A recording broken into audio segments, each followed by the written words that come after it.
संशयो रतद्यावृत्यायं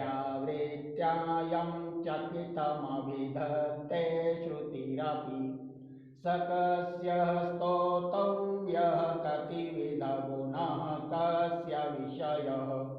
पदे त्वर्वाचीने पतति न मनः कस्य न वचः मधुस्मितावाचः परममृतं निर्मितवतस्तव ब्रह्मन् किं वागपि सुरगुरोर्विस्मयपदम् मम त्वेतां वाणीं गुणकथनपुण्येन भवतः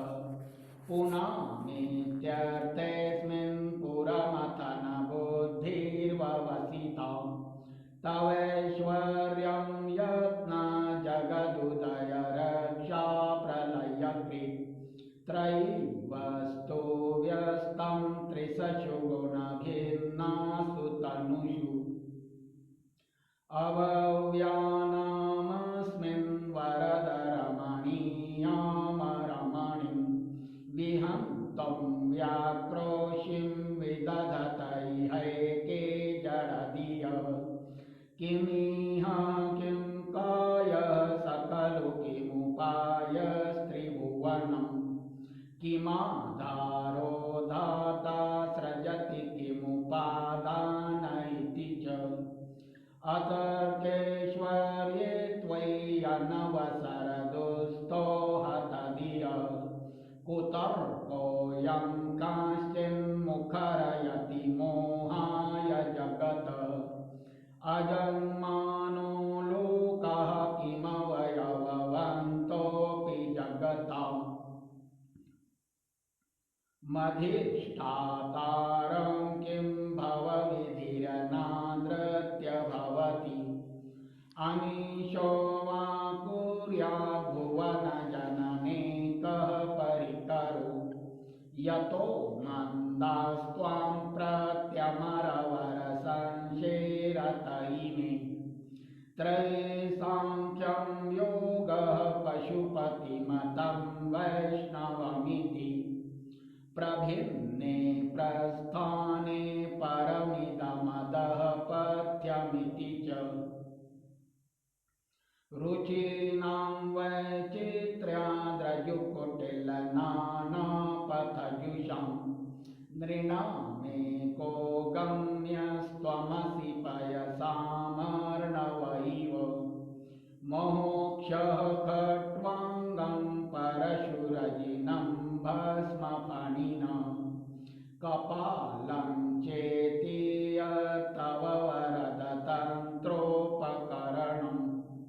सुरास्तां तां वृद्धिं दधति तु भवद्भूप्रणीतं न हि स्वात्मा रामं विषयमृगतृष्णा भ्रमयति ध्रुवं कश्चित् सर्वं सकलमपरस्त्वध्रुवमिदं परो द्रव्याद्रव्ये जगति गतति व्यस्तविषये समस्तेऽप्येतस्मिन् पुरमथनतैर्विस्मित इव स्तुवञ्जिर्हेमि त्वां न खलु ननु दृष्टा मुखरताम् तवैश्वर्यं यत्नयदुपरि विरञ्चि हरिरध परिच्छेन्तं यातावनलमनलस्कन्धवपुषः ततो भक्तिश्रद्धा भरगुरुगृणाभ्यां गिरिशयत् स्वयं तस्थे ताभ्यां तव किमनुवृत्तिर्न फलति अयज्ञादापद्य त्रिभुवनमवैरव्यतिकरं दशास्यो यद्बाहुनभृतरणकण्डूपरवशम् शिरः पद्मः श्रेणीरचितचरणाम्भोरुहबले स्थिरायास्त्वद्भक्ते त्रिपुरहरविस्फुरितमिदम् अमुष्य त्वसेवा समधिगतमनुपश्यन्ति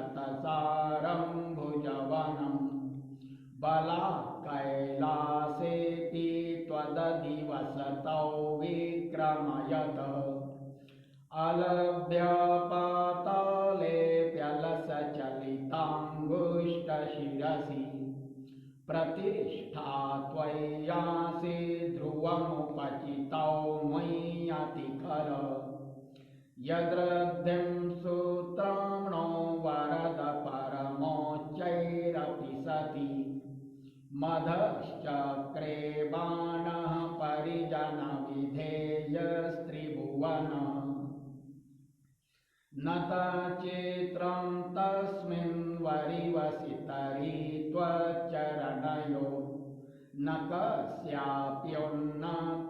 भवति शिरसत्वय्यवनति अकाण्डः ब्रह्माण्डक्षयचकितदेवासुरकृपा विधेयस्यासिद्य त्रिनयनविषं संहतवतः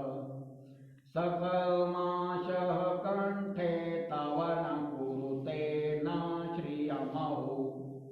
विकारोऽपि श्लाघ्यो भुवनभयभङ्गव्यसनिनः असिद्धार्था नैव क्वचिदपि स देवासुरनरे निवर्तन्ते नित्यं जगति जैनो यस्य विशिखा सपश्यन्निशत्वामितरसुरसाधारणमभूत् स्मरः स्मर्तव्यात्मा नैव शिशुपथ्यः परिभवः महीपादाघातात् व्रजति सहसा संशयपदम् पदं विष्णोर्भ्राम्याद्भुजपरिधरुग्णाग्रहगणम् मुहूर्धोर्धोस्तं यात्यनिवृतजटाताडिततटाम् जगद्रक्षाये त्वं नटसि ननु वामेव विभूताम्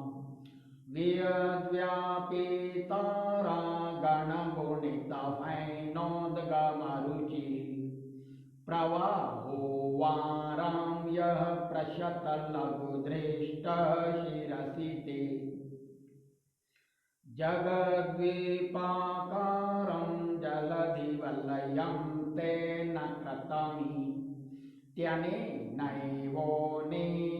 धृतमहिम दिव्यं तव वपु रथक्षोणीयन्ता शतधृतिरगेन्द्रो धनुरथो रथाङ्गे चन्द्रार्कौ रथचरणपाणिः शरयिति दिदक्षोस्ते कोऽयं त्रिपुरतृणमाडम्बरविधि विधेये क्रीडन्त्यो न खलु परतन्त्रः प्रबुधिय हरिस्ते साहस्रं कमलबलिमाधाय पदयो यदेकोनेतस्मिन् निजमुदहरनेत्रकमलम् गतो भक्त्युर्द्रेकः परिणतिमसौ चक्रवपुषा त्रयाणां रक्षाये त्रिपुरहर जागर्ति जगताम् क्रतो सुप्ते जाग्रत्वमसि फलयोगे क्रतुमताम् क्व कर्म प्रध्वस्तं फलति पुरुषाराधनम्रते अतस्त्वं सम्प्रेक्ष्य क्रतुषु फलदानप्रतिभुवम् श्रुतो श्रद्धां वद्वा दृढपरिकरः कर्मसु जनः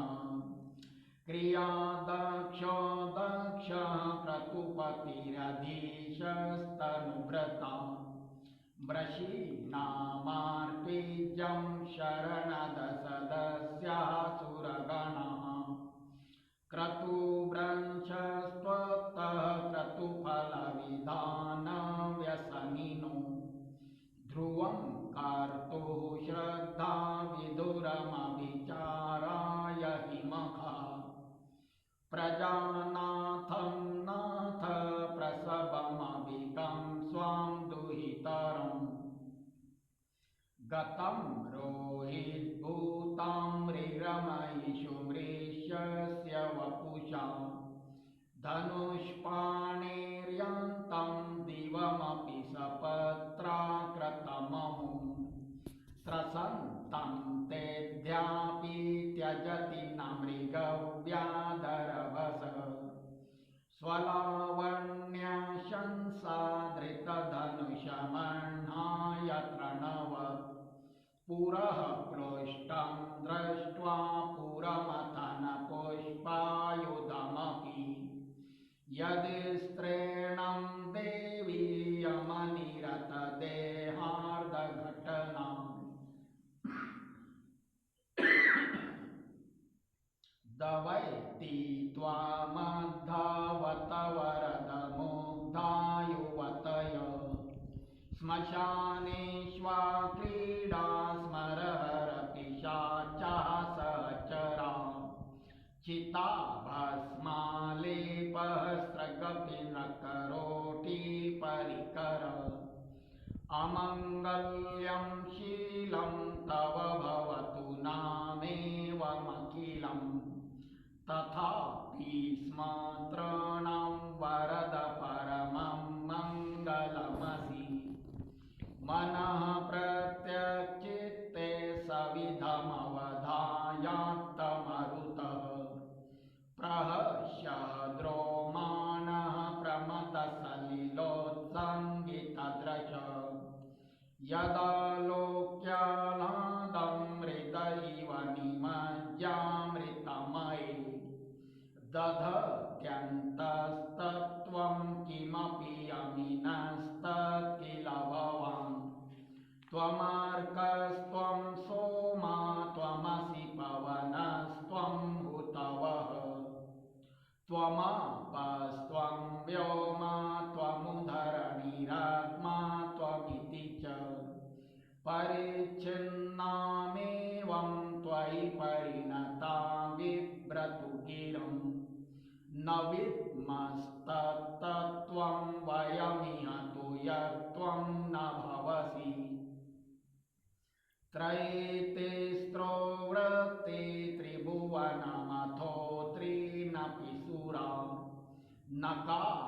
नकाराद्धेर्वर्णे श्रीविरभिदधतीर्न विक्रति तुरीयं ते धाम ध्वनिभिरवरुन्धानमणुभिः समस्तं व्यस्त्वं त्वं शरण